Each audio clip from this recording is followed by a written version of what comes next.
Selamat petang saudara-saudari di dalam Tuhan. Sebelum kebaktian dimulai, untuk yang membawa HP silakan di silent ataupun dimatikan dahulu agar tidak mengganggu jalannya kebaktian.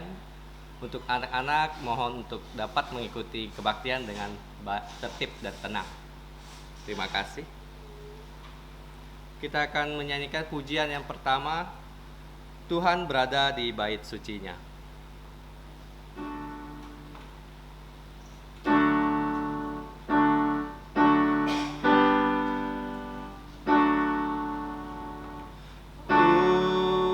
Tuhan berada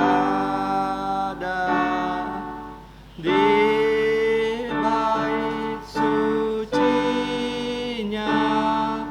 Semua orang di hadapan Tuhan sujudlah. Berdiam diri, sembah sujud. Amin. Saat teduh Roma pasal 9 ayat 33. Seperti ada tertulis, sesungguhnya aku meletakkan di Sion sebuah batu sentuhan dan sebuah batu sandungan, dan siapa yang percaya kepadanya tidak akan dipermalukan. Amin. Mari kita bangkit berdiri dan menyanyikan pujian nomor 146.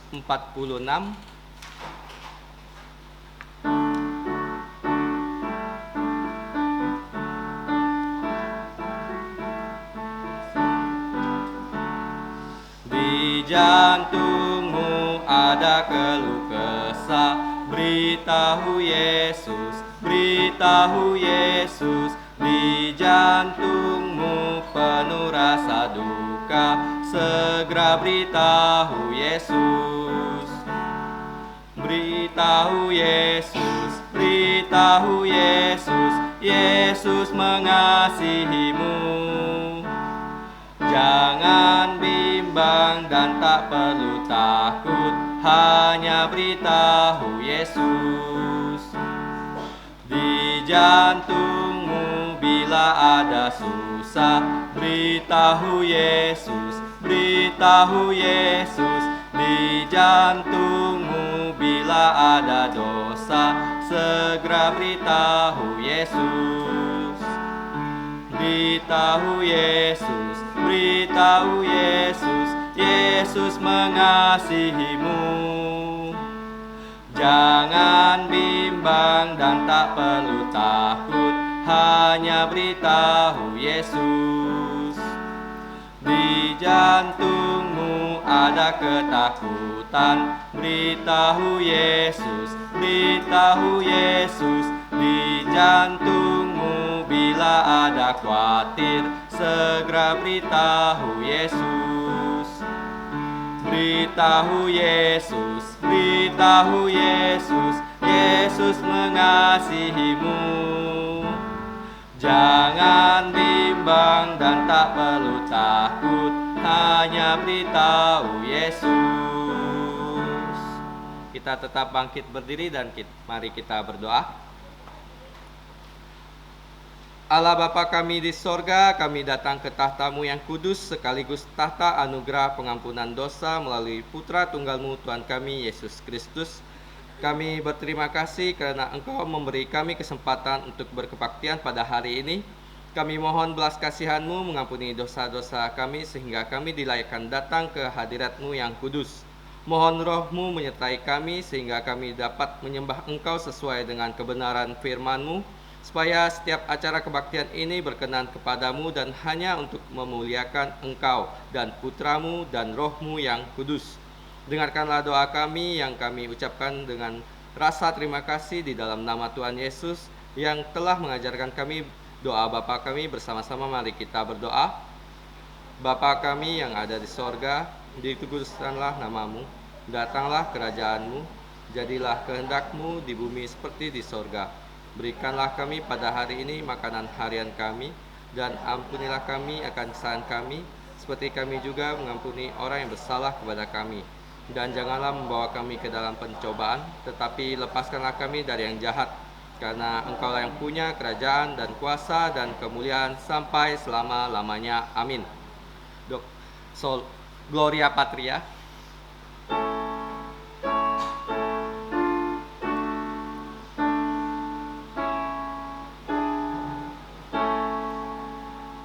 Hormat diberi untuk Bapa, Putra, dan Roh Kudus, dari mula sampai sekarang dan seterusnya, termulia.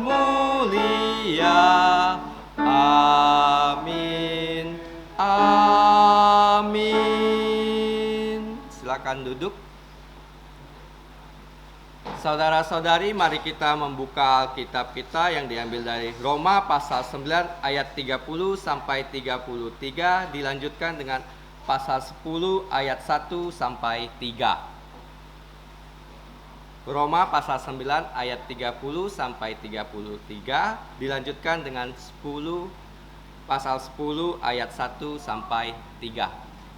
Kita akan membaca ayat ini secara bersama-sama karena ayat ini tidak terlalu panjang.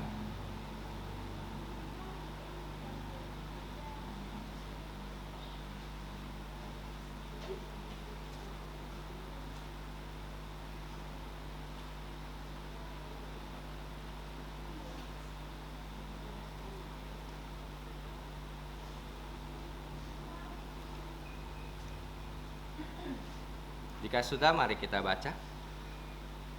3, 2, 1.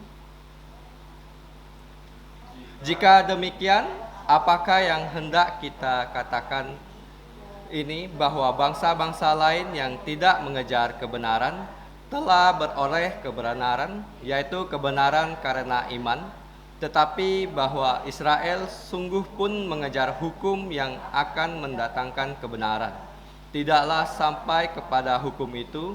Mengapa tidak? Karena Israel mengejarnya bukan karena iman, tetapi karena perbuatan. Mereka tersandung pada batu sandungan, seperti ada tertulis, sesungguhnya aku meletakkan di Sion sebuah batu sentuhan dan sebuah batu sandungan, dan siapa yang percaya kepadanya tidak akan dipermalukan.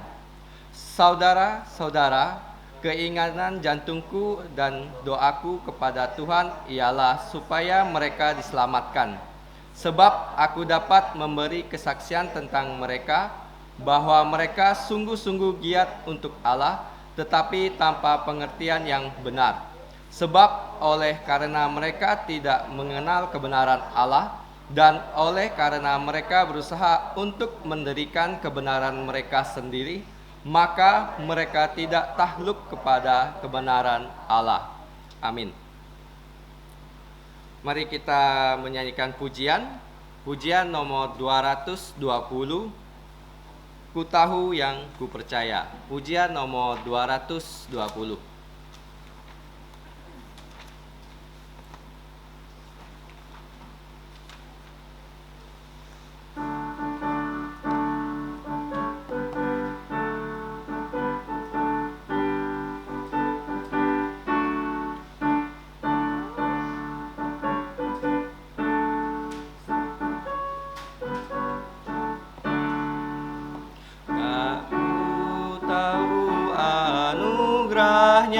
Ia berikan padaku, dan mengapa kasih Tuhan rela menebusku.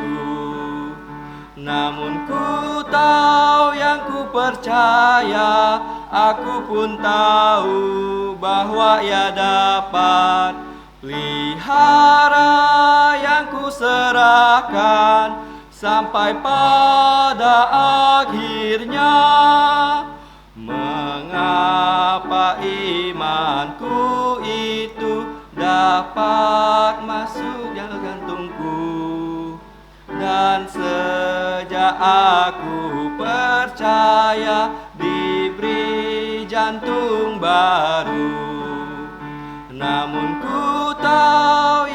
percaya, aku pun tahu bahwa Ia dapat pelihara yang ku serahkan sampai pada akhirnya. Roh Kudus yang menyadarkan semua dosaku, firman yang nyatakan Kristus bawaku padanya. Namun ku tahu yang ku percaya, aku pun tahu bahwa Ia dapat pelihara yang ku serahkan sampai pada akhirnya. Saudara-saudari, mari kita lihat ayat hafalan yang terdapat di buletin. Kita akan membaca ayat hafalan ini sebanyak 2 kali, dan kali ketiga kita akan mencoba menghafalkannya tanpa melihat teks di buletin.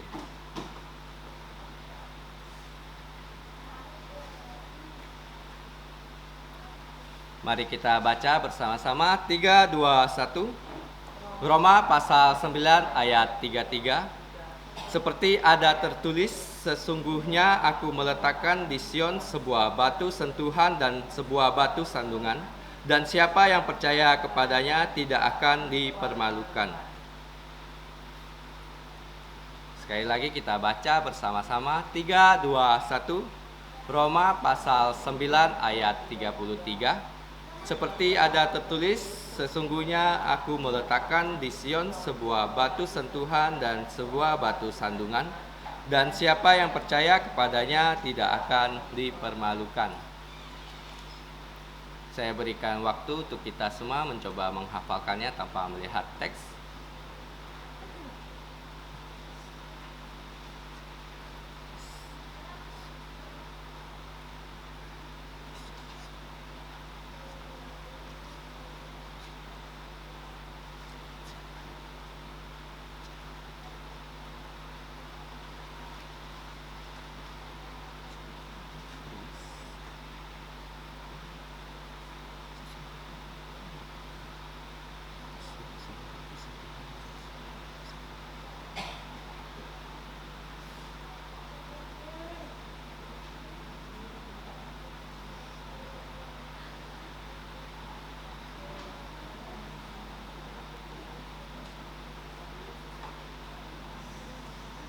Mari kita coba menghafalkannya. 3, 2, 1. Roma pasal 9 ayat 33. Seperti ada tertulis, sesungguhnya aku meletakkan di Sion sebuah batu sentuhan dan sebuah batu sandungan, dan siapa yang percaya kepadanya tidak akan dipermalukan. Amin. Selanjutnya, karena saya tidak ada melihat yang baru, kita doakan supaya gereja kita bertumbuh dan Tuhan menambahkan jiwa-jiwa baru di gereja ini. Kita akan melakukan persembahan. Untuk kantong persembahan akan dibawakan oleh saudari Veronica. Sambil menjalankan persembahan, kita akan menyanyikan pujian nomor 165, Sudahkah kau disucikan oleh darahnya?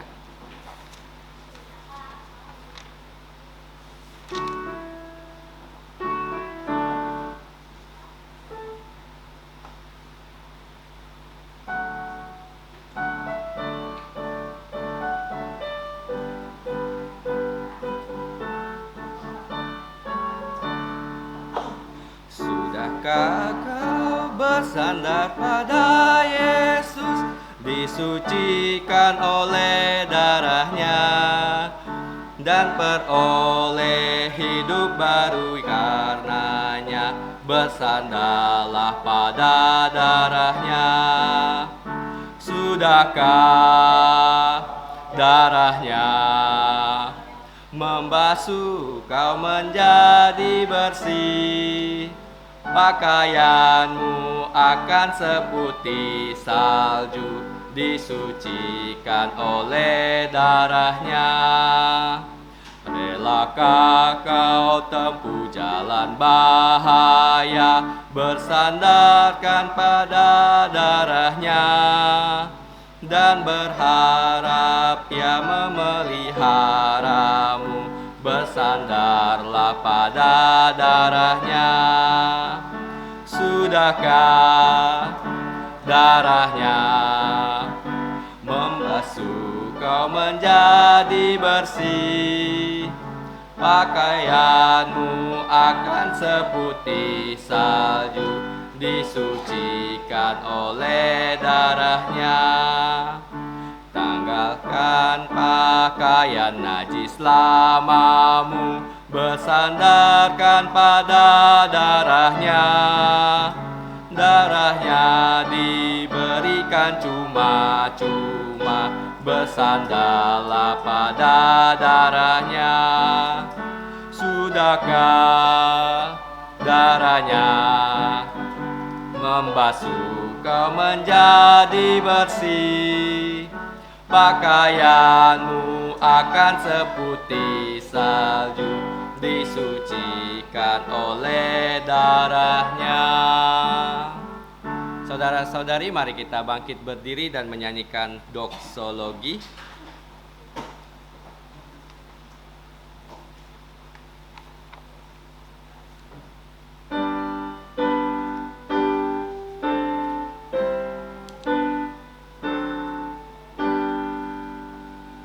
Puji Allah sumber berkat, puji Dia semua ciptaannya, puji Dia para malaikat, Bapa, Putra, dan Roh Kudus. Amin. Mari kita berdoa. Bapa kami di sorga, kami menyerahkan persembahan kami, kiranya Engkau berkenan menerimanya. Pakailah persembahan ini untuk kemuliaan nama-Mu dalam pelayanan dan perluasan kerajaan-Mu di muka bumi. Berkatilah saudara-saudari yang telah membawa persembahan ini, khususnya anak-anak yang uangnya berasal dari orang tua mereka, supaya semua keluarga kami percaya Tuhan Yesus dan diselamatkan. Ajarlah kami melayani Engkau sebagai korban hidup yang memuliakan nama-Mu. Demikianlah kami berdoa dan berterima kasih di dalam nama Tuhan Yesus. Amin. Untuk anak-anak silakan ke tempat sekolah minggu.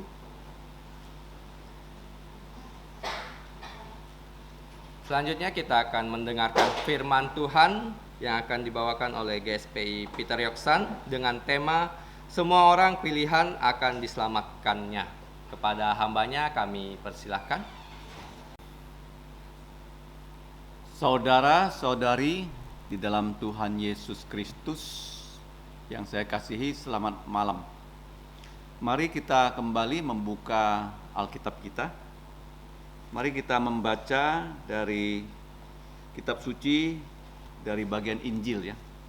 Injil Matius pasal yang ke-19 ayat yang ke-16 sampai ayat yang ke-26. Matius 19:16. Kita akan membaca dengan bertanggapan. Saya akan mulai. Matius 19:16. Ada seorang datang kepada Yesus dan berkata, "Guru, perbuatan baik apakah yang harus kuperbuat untuk memperoleh hidup yang kekal?" Jawab Yesus, "Apakah sebabnya engkau bertanya kepadaku tentang apa yang baik? Hanya satu yang baik. Tetapi jikalau engkau hendak masuk ke dalam hidup, turutilah segala perintah Allah." Kata orang itu kepadanya, "Perintah yang mana?" Kata Yesus, "Jangan membunuh, jangan berzina, jangan mencuri, jangan mengucap saksi dusta. Hormatilah ayahmu dan ibumu, dan kasihilah tetanggamu manusia seperti dirimu sendiri." Kata orang muda itu kepadanya, semuanya itu telah kuturuti, apalagi yang masih kurang? Kata Yesus kepadanya, jikalau engkau hendak sempurna, pergilah, juallah segala milikmu, dan berikanlah itu kepada orang-orang miskin, maka engkau akan beroleh harta di surga. Kemudian datanglah kemari dan ikutlah aku. Ketika orang muda itu mendengar perkataan itu, pergilah ia dengan sedih, sebab banyak hartanya. Yesus berkata kepada murid-muridnya, Aku berkata kepadamu, sesungguhnya sukar sekali untuk orang kaya untuk masuk ke dalam kerajaan sorga sama-sama. Sekali lagi aku berkata kepadamu, lebih mudah seekor unta masuk ke melalui lubang jarum daripada seorang kaya masuk ke dalam kerajaan Allah. Ketika murid-murid mendengar itu, sangat gemparlah mereka dan berkata, jika demikian, siapakah yang dapat diselamatkan? Yesus memandang mereka dan berkata, bagi manusia hal itu tidak mungkin, tetapi bagi Allah segala sesuatu mungkin. Mari kita berdoa. Bapa kami di surga, Bapa dari Tuhan kami Yesus Kristus, kami bersyukur dalam kebaktian matahari terbenam, kami sudah diberi kesempatan untuk membaca, bahkan nanti merenungkan firman-Mu. Ya Bapa, kami berdoa untuk gereja-Mu ini, kiranya Engkau memberikan kami pertumbuhan secara rohani, pertambahan secara jumlah jiwa yang percaya pada Yesus. Kami menyerahkan saudara-saudari kami yang sudah datang, baik yang tidak datang, karena mereka sakit, seperti Rio, kiranya Engkau menyembuhkan dia. Kami juga mau berdoa ya Bapa, kiranya kami bukan hanya percaya Yesus, tetapi dapat menjadi pengabar Injil yang membawa orang percaya pada Tuhan Yesus. Bapa, kami juga berdoa untuk keluarga yang berduka, yaitu keluarga almarhumah saudari senior Chen Mi Hyong yang tadi dipanggil pulang ke rumah-Mu. Kami bersyukur ia sudah percaya Yesus. Kami menyerahkan keluarganya yang belum percaya supaya dapat percaya kepada Tuhan Yesus. Kami juga berdoa supaya kebaktian penghiburan dan pemakaman dapat berjalan dengan lancar. Dalam kebaktian-kebaktian itu, Injil Tuhan Yesus dapat diberitakan kepada keluarga yang belum percaya. Bapa di sorga, kami saat ini mau mendengarkan firman-Mu. Demikian juga anak-anak yang di kelas sekolah minggu, kiranya Engkau menolong agar kami dapat belajar dan dapat bertumbuh iman kami dan dapat melayani Engkau untuk memuliakan nama-Mu.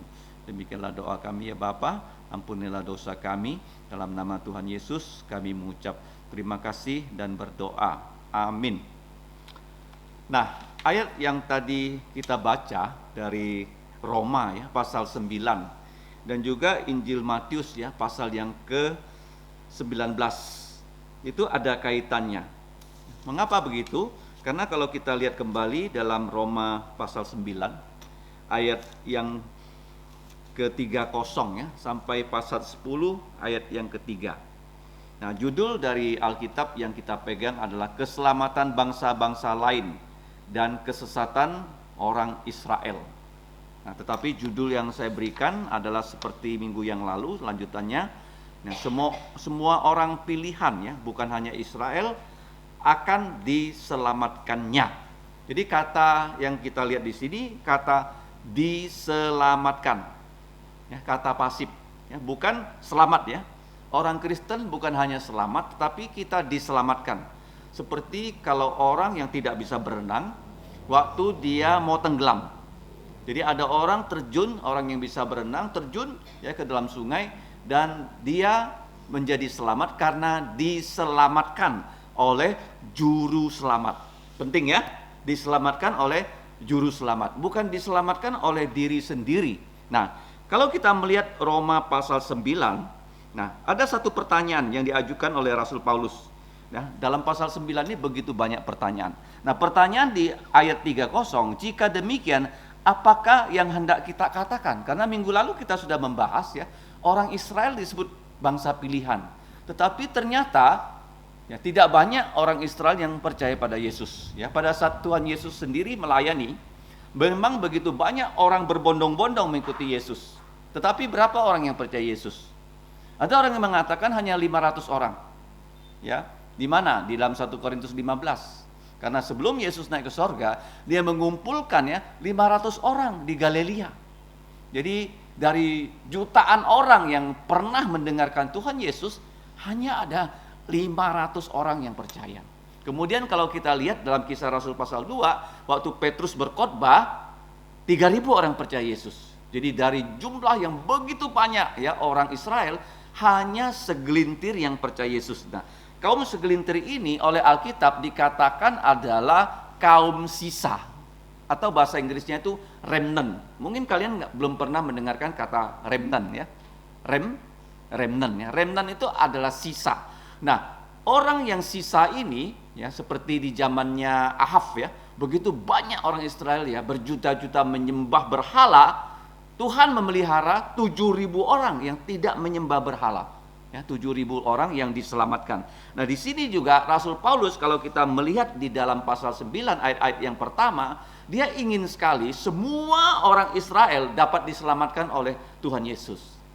Ya, dengan konsekuensi dia sendiri binasa. Jadi mau tukar tambah begitu ya. Paulusnya binasa, dia ingin seluruh orang Israel diselamatkan. Jadi kalau kita melihat ya, begitu besar ya Paulus mengasihi bangsa Israel. Karena dia terus pergi ke mana-mana, dia memberitakan Injil, dan banyak orang yang bukan Israel yang percaya Yesus. Nah, di dunia ini ada dua kelompok orang yang sering saya sebut. Yang pertama, di dalam Adam yang tidak percaya Yesus. Yang kedua, di dalam Kristus yang sudah percaya Yesus.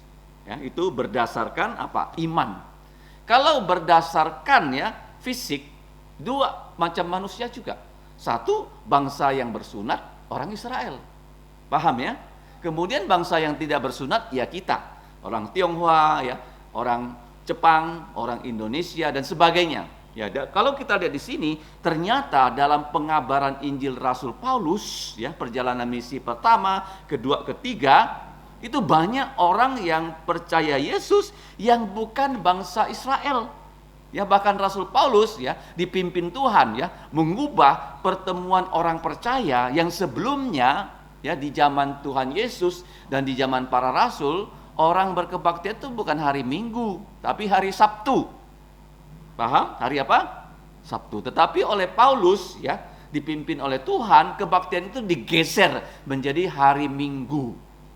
Ya, jadi Sabat yang lama adalah Sabtu, Sabtu artinya Sabat. Sabat ciptaan baru adalah Minggu. Ya, kenapa? Karena Yesus yang pertama bangkit dari kematian. Makanya hari Minggu disebut hari Tuhan. Nah, kalau kita lihat di sini, pertanyaannya, jika demikian apakah yang hendak kita katakan?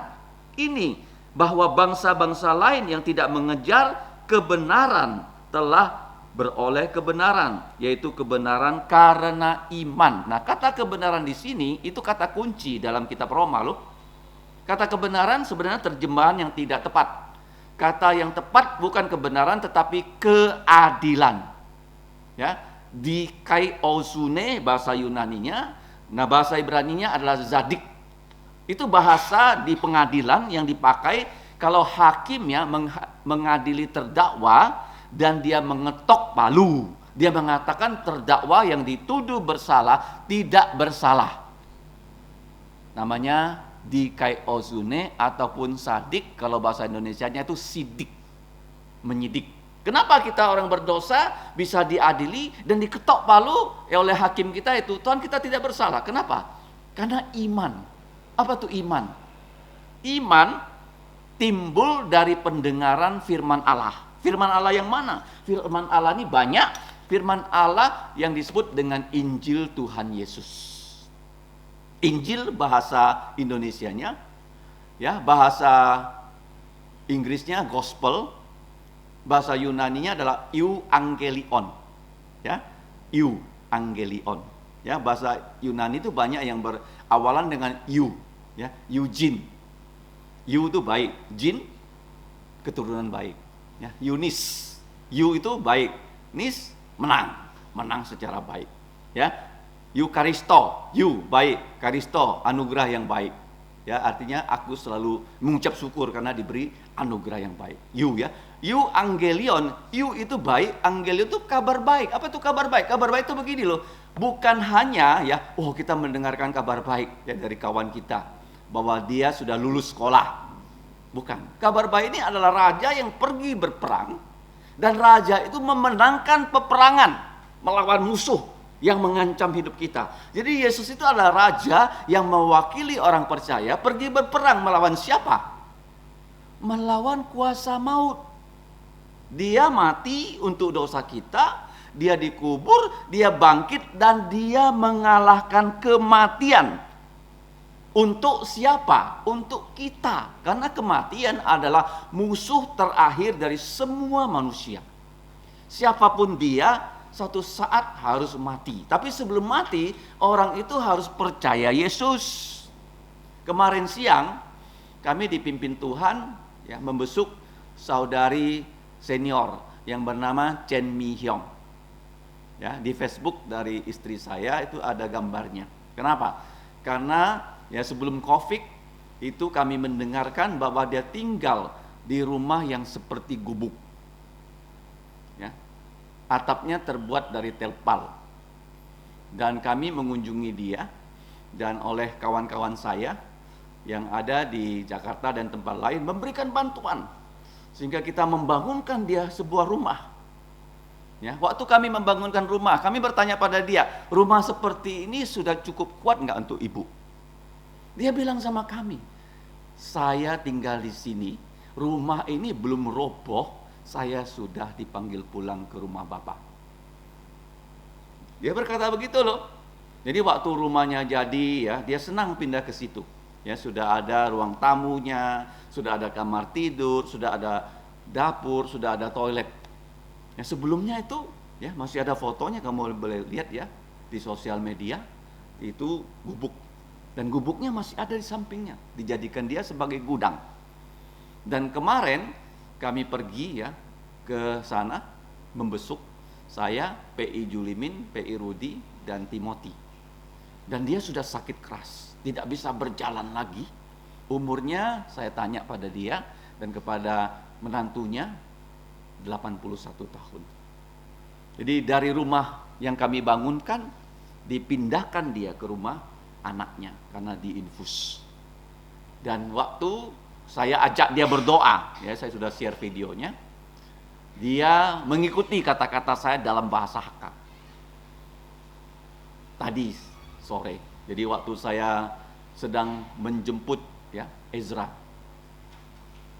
ada telepon dari menantunya yang bernama Siska mengatakan bahwa mama mertuanya sore tadi sudah dipanggil pulang ke rumah Allah Bapa. Dia sudah percaya Yesus. Dia sudah beriman pada Tuhan Yesus. Dia percaya Yesus sudah mati untuk dosa-dosanya. Dia percaya Yesus sudah dikubur, sudah dibangkitkan, dan memberikan dia tubuh mulia. Kalau Yesus datang kedua kali, itu yang namanya bahwa bangsa-bangsa lain kita tidak mengejar keadilan, kita itu diberi keadilan. Kenapa kita diberi keadilan? Keadilan kita bukan kita yang mendapatkannya, tetapi Yesus yang membuat keadilan untuk kita. Apa itu adil? Adil itu artinya semua hukum dijalankan dengan baik, itu namanya adil. Nah, Yesus dia menyelamatkan manusia menurut ya teologi reform, itu bukan hanya mati untuk kita disalib saja loh. Ya, kalau kamu ditanya bagaimana Yesus menyelamatkan manusia, oh dia sudah mati untuk dosa kita, itu baru 50% jawabannya. Masih ada 50% yang belum dijawab, yaitu Yesus sebelum dia mati, dia menjalankan seluruh hukum Taurat dengan sempurna, tanpa cacat celah. Dan manusia, kamu dan saya, seluruh keturunan Adam tidak bisa lagi menjalankannya. Dan Yesus menjalankan hukum Taurat. Apa buktinya? Waktu hari ke-8 dia disunat sebagai keturunan Abraham. Jadi waktu dia menyembuhkan orang kusta, dia mengatakan pada orang kusta, sesuai dengan kitab Imamat pasal 13-14, kalian tidak boleh beritahu pada orang kamu sudah sembuh. Walaupun kamu senang kamu sudah sembuh. Kamu pergi kepada imam sesuai dengan Imamat ya pasal 13-14, suruh imam-imam di Yerusalem memeriksa tubuh kamu, dan imam-imam itu ya yang sesuai dengan perintah Allah sudah memeriksa tubuh kamu, menyatakan kamu memang sudah bebas dari kusta. Ya, kamu membawa persembahan sesuai dengan hukum Taurat. Setelah itu kamu boleh bilang sama orang, setelah imam bilang kamu sudah sembuh, kamu menjadi sembuh. Dia menjalankan hukum Taurat. Dari lahir sampai dia mati. Waktu dia disalib, Dia menjalankan perintah yang kelima dari 10 hukum. Hormatilah ayahmu dan ibumu. Jadi dia menyerahkan Maria, ibu kandungnya, untuk dijaga oleh Yohanes. Bukan dijaga oleh adik-adik tirinya. Kenapa? Karena adik-adik tirinya belum percaya kepada dia sendiri. Jadi dia tidak bisa serahkan ibu kandungnya Maria kepada adik tirinya yang bernama Yakobus, yang bernama siapa lagi? Yudas, ya, yang bernama Yoses, yang bernama Simon. Ada 4 adik laki-laki. Nggak bisa. Dia serahkan kepada Yohanes, muridnya yang paling muda. Dia berkata, inilah ibumu, inilah putramu. Nah, kita tahu keadilan itu artinya Yesus sudah menjalankan seluruh hukum Taurat. Sebagai bukti dia tidak berdosa dan dia mendapatkan jubah yang namanya jubah keadilan. Jubah apa? Jubah keadilan. Untuk dikenakan kepada semua orang yang percaya pada dia dengan mengenakan jubah keadilan yang Tuhan Yesus dapatkan karena dia menjalankan hukum Taurat, maka waktu kita dituntut di pengadilan, kita diketok palunya, dinyatakan tidak bersalah. Jadi itu dikaiosune, zadik, adil, itu istilah di pengadilan yang dikatakan oleh hakim bahwa terdakwa yang didakwa dosa-dosanya tidak bersalah. Kenapa? Karena kita sudah memakai jubah keadilan yang dikenakan oleh Yesus. Yang kedua, kita kotor oleh dosa, kita dibersihkan dengan darahnya Yesus. Jadi waktu Paulus ditunjuk menjadi pengabar Injil, sudah ada 12 rasul Tuhan Yesus. Tapi Tuhan Yesus memberikan tugas kepada Rasul Paulus untuk mengabarkan Injil ke seluruh dunia loh, bukan di Israel. Dia nggak boleh mengabarkan Injil di Israel. Yang di Israel sudah di cover oleh Petrus dan kawan-kawan. Jadi dia pergi loh, ya. Dia jalan kaki pergi mengabarkan Injil, dia naik kapal, ya, dia pergi ke luar negeri, bahkan seluruh Asia sudah diinjili dalam perjalanan misi kedua. Dia mau dari Asia pergi ke timur. Ya, kalau dia pergi ke timur sampai di mana Rasul Paulus? Dia akan sampai di India, dia akan sampai di Cina. Tapi Roh Kudus melarang dia loh. Roh Kudus mengatakan kepada dia, kamu tidak boleh pergi ke timur. Kamu harus pergi ke barat. Ya, jadi dari daerah yang namanya Troas, dia menyeberang ke Makedonia. Dia mendapatkan penglihatan ada orang di Makedonia yang minta tolong, sehingga Paulus bukannya ke timur tapi ke barat, sehingga Injil dikabarkan ke barat dan Injil itu berkembang di daerah barat. Dari barat baru nanti ada misionari-misionari yang pergi ke timur untuk mengabarkan Injil. Ya, kamu lihat Rasul Paulus waktu dia mengabarkan Injil, begitu banyak orang yang tidak bersunat yang percaya Yesus dalam pelayanannya. Sehingga kalau kita lihat orang yang tidak bersunat mendapatkan kebenaran karena iman, karena percaya. Nah, kalau kita mengabarkan Injil kepada orang tidak percaya, dia kalau bisa percaya, karena apa? Karena kita sampaikan Injil, yaitu Yesus sudah mati untuk dosa kita, dia dikubur, dia bangkit, dia menampakkan diri. Kalau dia percaya, itu karena apa? Karena Roh Kudus loh yang menggerakkan dia percaya Yesus. Jadi waktu dia percaya, Tuhan berikan kepada dia iman, pengharapan kasih. Dia punya iman, percaya pada Yesus, dia punya pengharapan suatu hari, dia punya tubuh mulia, dia punya kasih Allah dalam kehidupannya. Jadi Paulus melihat begitu banyak orang-orang bule yang percaya pada Yesus. Termasuk di dalamnya tokoh yang bernama Lukas. Lukas itu seorang dokter, Lukas itu kulit putih, Lukas itu bukan orang yang bersunat. Ya, dia menjadi pembantu Paulus, sehingga Paulus waktu Tuhan memberikan dia perintah menulis Injil. Yang menjadi penulis Injil yang dikhotbahkan Paulus itu Dr. Lukas. Ya, jadi waktu orang Yahudi banyak yang menolak Yesus, Paulus melihat ada orang-orang yang tidak bersunat yang percaya pada Yesus. Nah, kalau demikian, Dari mana datangnya orang-orang itu? Karena di dalam perjanjian lama sudah ada nubuatannya bahwa orang yang tidak mencari Allah akan mengenal Allah. Ya, sudah kita pelajari minggu yang lalu dalam kitab Hosea. Ya, orang yang tidak mencari Allah seperti orang Tionghoa, tapi menemukan ya Tuhan Yesus. Nah kemudian, tetapi bahwa Israel, ayat yang ke-31, sungguh pun mengejar hukum yang akan mendatangkan kebenaran, tidak sampai kepada hukum itu. Nah siapa itu? Seperti tadi yang kita baca, ada seorang muda kaya, dia pemimpin. Ya jarang sekali ya orang sudah kaya, dia masih muda dan dia jadi pemimpin. Dia datang pada Yesus, dia bertanya pada Yesus kan, apa yang harus aku perbuat supaya aku mendapat hidup kekal?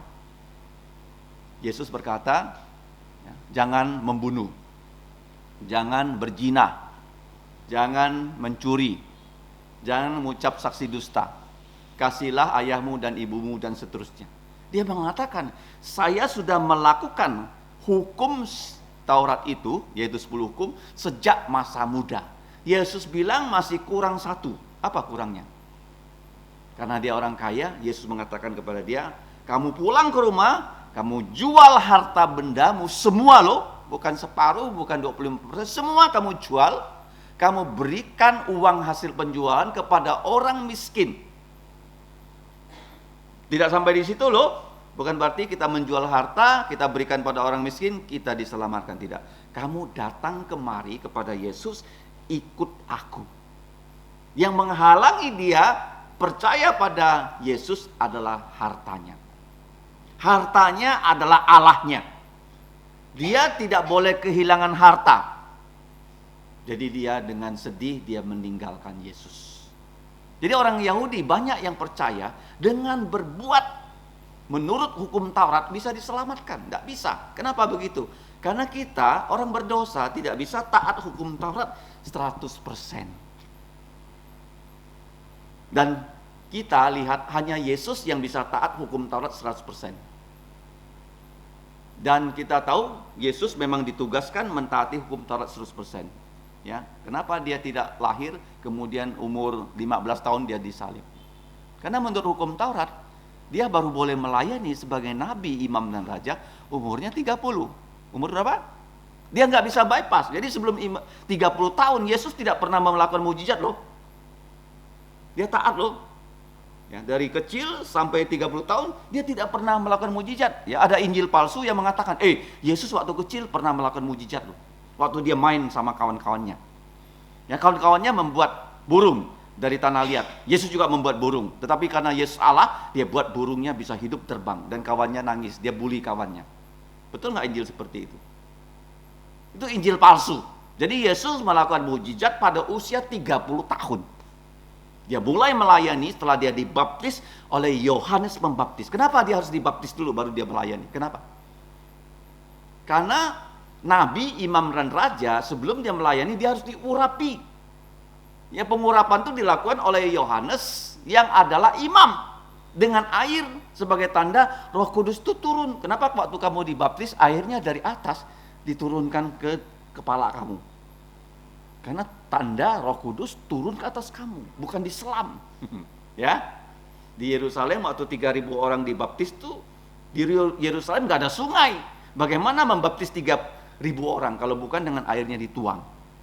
Ya, nggak ada sungai di kota Yerusalem yang adalah gunung.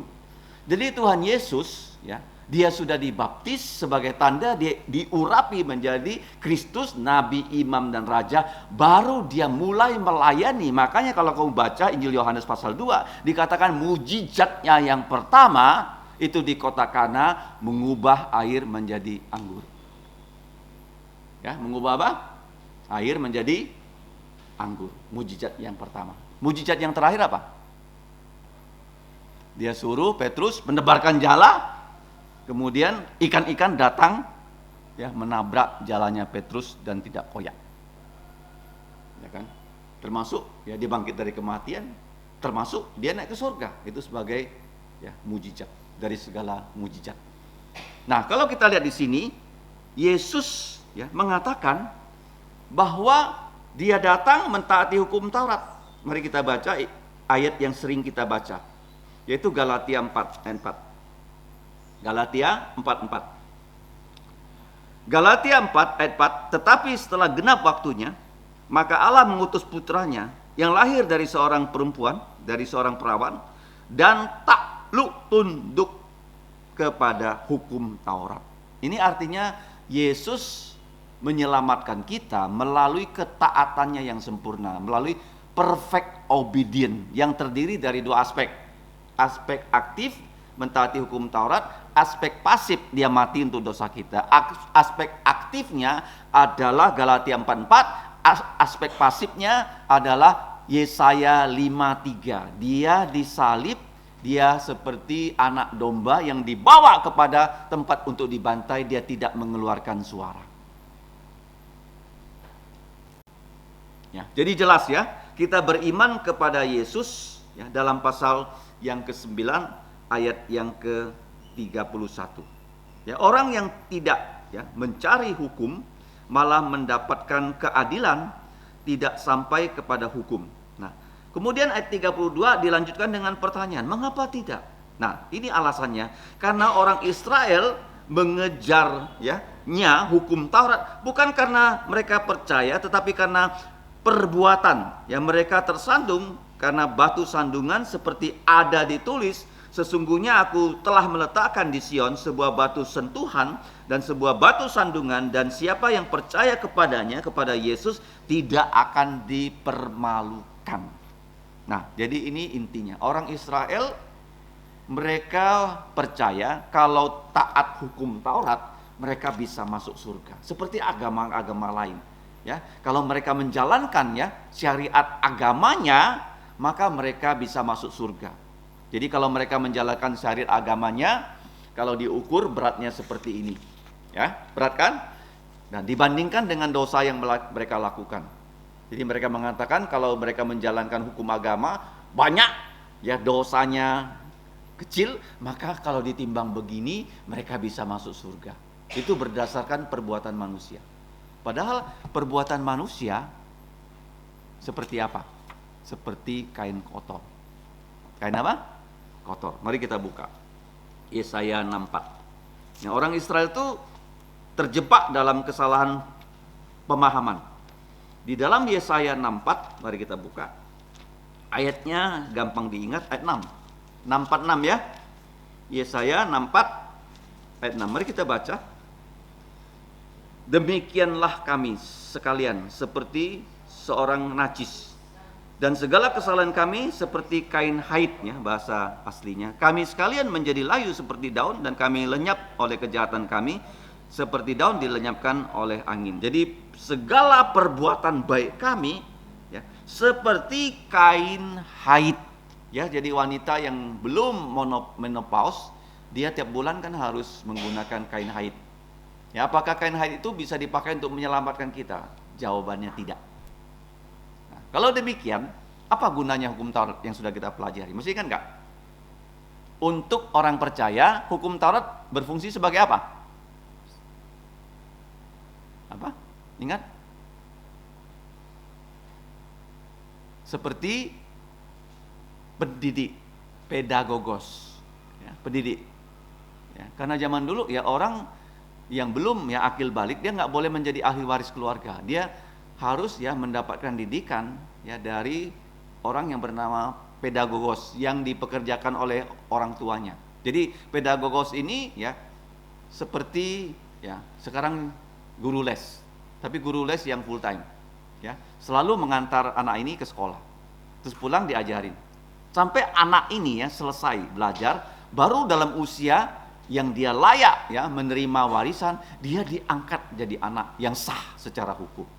Pedagogos. Artinya hukum Taurat menuntun kita bertemu dengan Yesus. Apa fungsi hukum Taurat? Sebagai penuntun supaya kita bertemu dengan Yesus. Artinya kita tidak bisa menjalankan hukum Taurat, tapi Yesus bisa. Yang kedua, apa fungsi hukum Taurat? Seperti apa? Tongkat. Seperti apa? Tongkat gembala.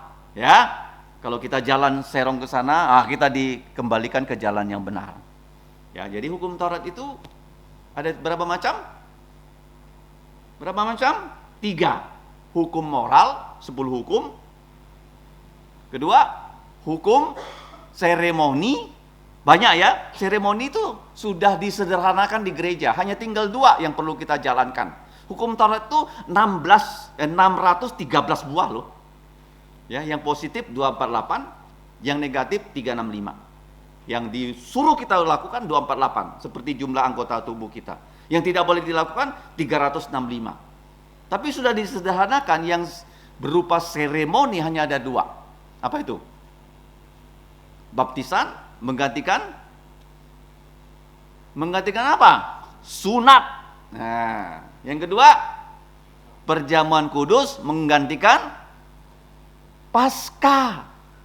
Ya, tidak perlu lagi kita menyembelih anak domba, tapi kita cukup dengan perjamuan kudus, sudah diganti menjadi 2. Yang ketiga, hukum apa tuh? Sipil. Apa? Sipil ya, baca Keluaran 21 ya, hukum sipil ya, tentang budak. Dia yang sudah jadi budak, dia mau dimerdekakan, dia nggak mau. Kenapa? Karena kalau dia merdeka, dia harus meninggalkan istri anaknya untuk majikannya yang baik. Kemudian dia bilang sama majikan yang baik, aku mau menjadi budak kamu seumur hidup. Caranya, dia pergi ke pintu gerbang, dan para pemimpin membuatkan anting-anting untuk dirinya. Sebagai tanda dia adalah budak. Mengapa sekarang perempuan punya anting-anting? Manusia punya lembaga perkawinan. Suami menjadi kepala, istri taat pada suami. Boleh nggak laki-laki jadi punya anting-anting kalau dia jadi budak? Baca mana? Keluaran pasal 21. Itu sudah tidak kita lakukan. Kita ikut hukumnya Indonesia. Jadi ya, kalau kita lihat ya, hukum Taurat berfungsi sebagai apa? Guru les, menuntun kita pada Yesus. Yang kedua, hukum Taurat seperti tongkat gembala yang menuntun hidup kita. Hukum Taurat yang ketiga, firman-Mu pelita untuk kakiku dan terang untuk jalanku. Itu untuk orang percaya loh, ada 3 fungsi. Untuk orang tidak percaya, hukum Taurat seperti apa? Seperti apa? Pedang yang mematikan. Ya. Jadi kalau ada hukum Taurat, ya, ada orang tidak percaya Yesus, dia akan dihukum berdasarkan hukum Taurat yang ada di mana? Bukan hanya di Alkitab loh. Hukum Taurat itu 10 hukum sudah Allah tulis di dalam jantungnya manusia. Ya kan? Misalnya kalau orang mencuri, ya pertama dia mencuri, dia pasti gemetaran begini, ya kan? Betul nggak? Dia berbuat jahat, pasti dia merasa ya melanggar hukum. Ya, walaupun di situ dia lakukan dosa, nggak ada yang melihat dia. Nah, jadi kalau kita lihat di sini, orang-orang Yahudi, ya mereka ingin ya menjalankan hukum dan diselamatkan. Ternyata nggak bisa. Ya, hukum Taurat itu ya kalau dijalankan oleh kita tanpa hukum Taurat itu menuntun kita kepada Yesus, maka kita menjadi bagaimana? Ya, orang yang menggunakan hukum Taurat seperti pedang, dia bahkan bisa membunuh kita. Jadi kita lihat di sini, orang Israel ya menjalankan hukum Taurat bukan karena iman, tapi karena perbuatan. Itu jelas di ayat yang pertama, 2, 3 di pasal 10. Mari kita baca. Ya. Saudara-saudara, jadi dia berbicara pada orang yang percaya ya. Keinginan jantungku dan doaku kepada Tuhan ialah supaya mereka orang Israel semuanya diselamatkan. Bahkan dia rela ya, dia tidak selamat, tapi orang Israel selamat. Sebab aku dapat memberi kesaksian tentang mereka, ya bahwa mereka sungguh-sungguh giat untuk Allah, tetapi tanpa pengertian yang benar. Ya, jadi mereka mengatakan mentaati hukum Taurat bisa membawa orang masuk surga. Yesus bilang tidak bisa. Kemudian kalau kita lihat, sebab ya oleh karena mereka tidak mengenal keadilan Allah dan oleh karena mereka berusaha dia menciptakan keadilan mereka sendiri. Ini penting ya. Kenapa kita selamat? Karena keadilan Yesus. Kalau orang Israel, mereka mau selamat karena keadilan diri mereka sendiri dengan menjalankan hukum Taurat. Ya. Paham ya? Kita selamat karena keadilan siapa? Tuhan Yesus. Bagaimana Tuhan Yesus disebut adil? Dia menjalankan seluruh hukum Taurat. Tadi sudah saya katakan ya, disunat pada hari ke-8, orang kusta disembuhkan, disuruh jangan mengadakan pengumuman Jangan mengadakan pesta, jangan senang dulu. Pergi ke Yerusalem. Suruh imam periksa. Kalau imam temukan kamu sudah disembuhkan, karena kusta hanya bisa disembuhkan oleh Allah loh. Imam mengatakan, oh kamu sudah sembuh, kamu beri persembahan, baru kamu pulang, kamu bagaimana? Mengumumkan ya bahwa kamu sudah bebas dari kusta. Jadi waktu Yesus mati, dia menyerahkan siapa? Maria kepada siapa? Yohanes. Jadi orang Yahudi, mereka tidak ya diselamatkan karena mereka menganggap menjalankan hukum Taurat bisa menyelamatkan mereka. Ayat terakhir, sebab oleh karena mereka tidak mengenal keadilan Allah, oleh karena mereka berusaha mendirikan, menciptakan keadilan mereka sendiri, maka mereka tidak takluk kepada keadilan Allah. Begini ya, seandainya kalau keadilan kita buat jadi baju ya, diumpamakan sebagai baju, pasti bajunya compang-camping. Ya, compang apa? Camping. Ya, nggak bisa tuh dipakai. Ya, ada lubangnya sini, ada lubangnya sini. Coba kamu bayangkanlah kalau seorang mau menikah, dia pakai baju pengantin, yang di sini lubang, ada tambalnya, di sini ada lubang. Kira-kira bagaimana? Malu nggak dia? Ya kan? Pasti dia nggak mau, ya, dijual kepada dia baju pengantin seperti itu atau disewakan pada dia, nggak mau. Tetapi baju yang Yesus kenakan pada kita, sama sekali kita nggak punya andil. Nggak punya andil loh. Dia lakukan sendiri, namanya keadilan yang berupa jubah, dia kenakan pada kita loh. Sehingga waktu dia kenakan pada kita, kita tidak bisa dituduh oleh siapapun juga, termasuk iblis. Nggak bisa mendakwa kita. Dia pakai baju, bajunya itu masih sobek, bajunya masih kotor. Nggak bisa, baju yang Tuhan Yesus berikan pada kita itu baju yang sempurna. Kenapa? Karena Yesus mewakili kita menjalankan seluruh perintah-perintah Allah tanpa cacat, tanpa celah, yang disebut sebagai ketaatan Yesus secara aktif. Active obedience Jesus Christ. Nah, jadi malam ini kita sudah belajar bahwa orang yang tidak bersunat, ya termasuk kamu dan saya, tidak ya mengejar hukum Taurat. Ya di tangan kita nggak ada hukum Taurat yang lengkap. Hanya ada 10 hukum yang ditulis di dalam lubuk jantung kita. Tetapi karena Injil diberitakan pada kita dan kita percaya Yesus, ya Paulus kemudian ya mengatakan ini kok bisa begitu ya? Karena memang ya kalau kita lihat ya kutipan yang Paulus tulis di sini, yaitu ya di dalam ayat yang ke-33 seperti ada ditulis ya. Sesungguhnya aku meletakkan di Sion sebuah batu sentuhan dan sebuah batu sandungan, dan siapa yang percaya kepadanya tidak akan dipermalukan. Ya, kutipan ini ya dikutip dari kitab Yesaya. Ya, 2 tempat loh. Yesaya pasal 8 ayat 14 ya, tempat yang pertama ya. Dan juga Yesaya 28 ayat 16. Jadi sudah ada 2 ayat. Yesaya berapa? 8 14, 28 16. Nah, juga di Mazmur. Mari kita buka ya. Mazmur 118. Jadi ayat ini diulang-ulang di Perjanjian Lama loh. Dikutip oleh Rasul Paulus dalam Roma 9 ayat 33. Nah, sekarang kita buka Mazmur 118 itu Mazmur yang dibaca pada saat Paskah ya. Paskah waktu Yesus selesai ya memimpin perjamuan kudus, dia menyanyikan lagu Mazmur. Ini lagunya ya, Mazmur 113 sampai Mazmur 118. Ayat yang ke-22 23. Mari kita baca. 3:21. Batu yang dibuang oleh tukang-tukang bangunan telah menjadi batu penjuru. Hal itu terjadi dari pihak Tuhan, suatu perbuatan ajaib di mata kita. Jadi batu itu membuat banyak orang Israel itu jatuh loh. Kenapa? Karena Yesus ya. Yesus itu secara duniawi tidak menarik. Ya, dari keluarga yang tidak terkenal. Keluarga siapa? Yusuf Maria. Apa kerjanya Yusuf? Tukang kayu. Dia tinggal di mana? Tinggal di desa. Desanya namanya apa? Nazaret. Murid-murid Yesus juga enggak begitu menarik. Kenapa? Karena murid-muridnya kebanyakan apa? Kerjanya apa? Tukang tangkap ikan, bukan profesor.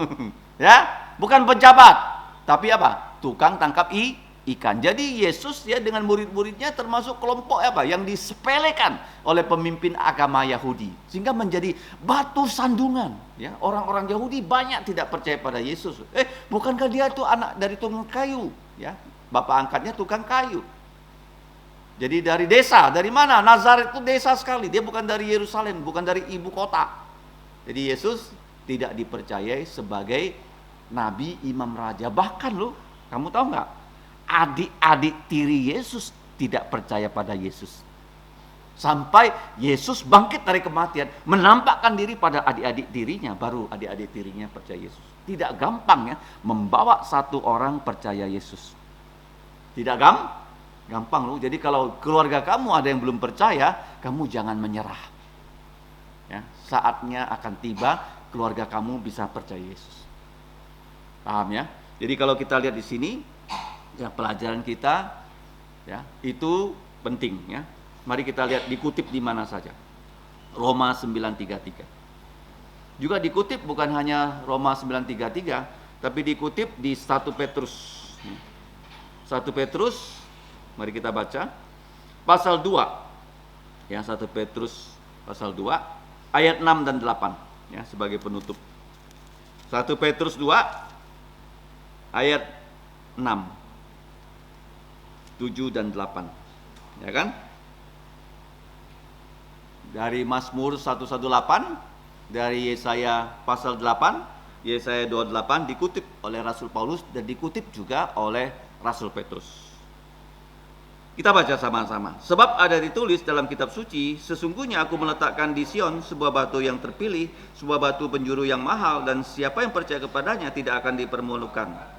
Karena itu bagi kamu yang percaya ia mahal, tetapi bagi mereka yang tidak percaya, batu yang telah dibuang oleh tukang bangunan telah menjadi batu penjuru, juga telah menjadi batu sentuhan dan suatu batu sandungan. Jadi Tuhan Yesus itu untuk kita batu penjuru. Untuk orang tidak percaya, batu sandung, membuat orang jatuh.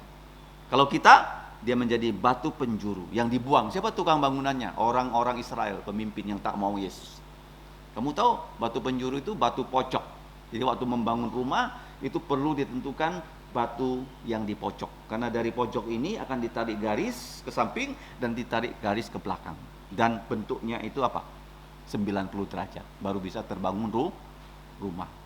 Paham ya? Itu batu penjuru. Nah, kita sudah belajar, kita dapat diselamatkan karena keadilan Yesus. Bukan karena apa? Keadilan yang kita bangun sendiri. Apa itu keadilan Yesus? Yesus mentaati seluruh hukum Taurat tanpa cacat, tanpa celah mewakili kita, dan dia mengenakan jubah keadilannya untuk kita sehingga kita menjadi orang yang diselamatkan. Oleh apa? Ketaatan Yesus yang sempurna dalam dua aspek, aspek aktif dan aspek pasif. Aktifnya dia menjalankan hukum Taurat, pasifnya dia mati untuk dosa-dosa kita. Tapi Yesus bukan hanya mati, dia mengatakan dia sudah bangkit dari kematian. Injil itu apa? Berita gembira karena Raja kita sudah menang terhadap musuh kita. Siapa musuh kita? Yang namanya apa? Kematian. Jadi kita nggak takut mati. Ya, begitu kita mati, kita rohnya dibawa kemana? Ke surga. Ya, kalau orang tidak percaya, dia mati, rohnya ditangkap malaikat, dilempar ke neraka. Oke, mari kita berdoa. Bapa, kami bersyukur bahwa orang-orang yang Engkau pilih sebelum dunia diciptakan akan diselamatkan oleh Engkau melalui Tuhan Yesus yang menjalankan sempurna hukum-hukum-Mu, dan juga seperti anak domba yang diam ketika dibawa ke pembantaian. Demikianlah Tuhan Yesus hidup 33,5 tahun menjalankan hukum Taurat dengan sempurna mewakili kami, sehingga kepada kami diberikan oleh Tuhan Yesus jubah keadilan, dan oleh darah Yesus yang mengalir dosa-dosa kami dapat dihapus. Itulah keselamatan yang diberikan kepada kami. Bukan kami dapat berbuat sesuatu untuk keselamatan, tetapi semata-mata semua secara gratis, secara cuma-cuma Engkau berikan kepada kami melalui Putramu Tuhan Yesus. Ya Bapa, kami berterima kasih Kami mengucap syukur, ampunilah dosa kami, dengarlah doa kami, dalam nama Tuhan Yesus kami berdoa, amin. Mari kita berdiri. Pujian kita yang terakhir adalah 203, Bunga Bakung di Lembah. 203, Leong Pak Kung Samsiu. 203, Bunga Bakung di Sembah.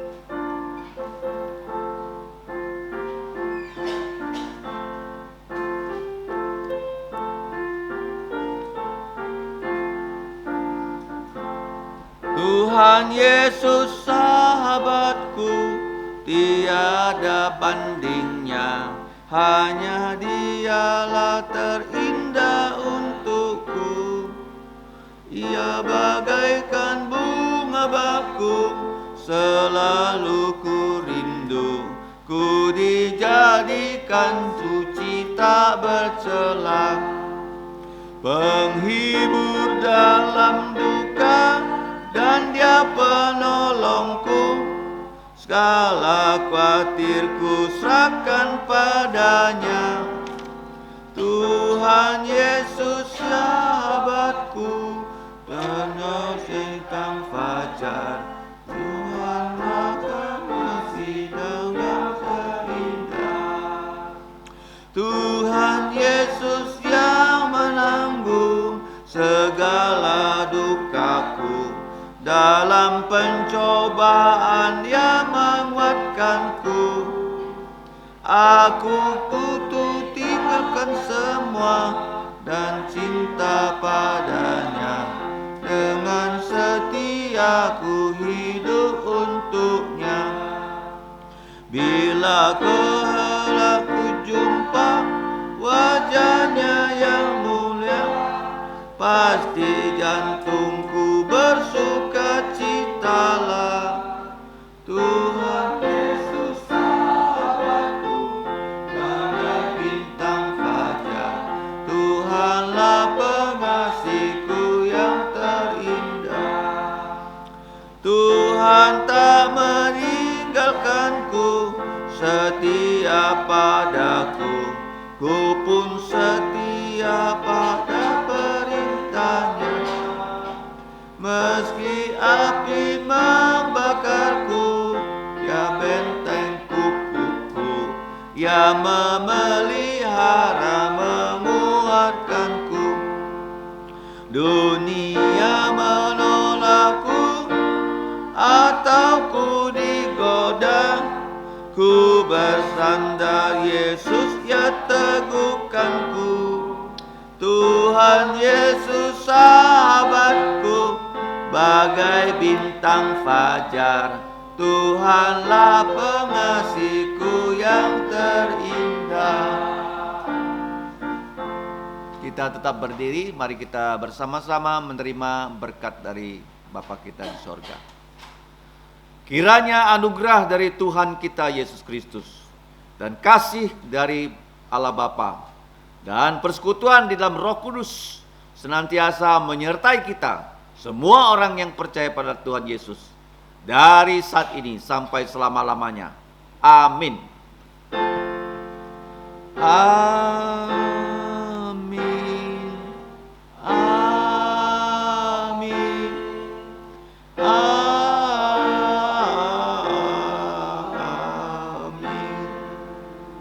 Amin. Saudara-saudari, silakan duduk, doa teduh. Tuhanmu memberkatimu dan melindungimu.